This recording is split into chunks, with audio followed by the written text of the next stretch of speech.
So, I know I jumped right in there, got you off the porch, right and early. But let's go backwards now. Let's talk about what made John who he is today. As far as like, how'd you get involved with tennis, and then how did tennis, obviously have such a great effect on your life that you're still doing tennis. Okay, so um, tennis has been in my family for years. My dad played, my uncle played, my grandfather played a little bit. My aunt was an instructor in New York, so tennis has kind of been Oh, wow. one of the mainstays of our family. And growing up, my dad was an excellent tennis player, and just like any other kid, like boy, girl, you want to be as good as your parents.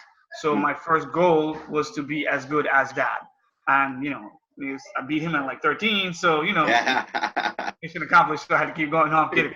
But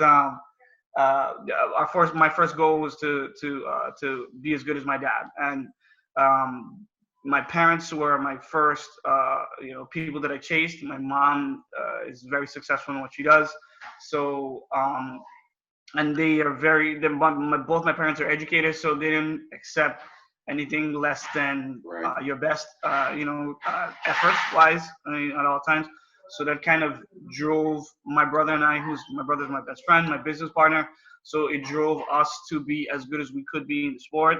um, it allowed us to travel as kids. We grew up on an island, St. Thomas, U.S. Virgin Islands, and it allowed us to travel everywhere in Central, South America, all throughout the Caribbean, China, uh, playing the game that we love. So we wanted to make sure that we spread that message and get other kids who may not have been as fortunate as us. I mean, we weren't rich. My parents were teachers, but the game allowed us to go further. So we wanted to kind of help provide that opportunity for people of all ages, adults, kids.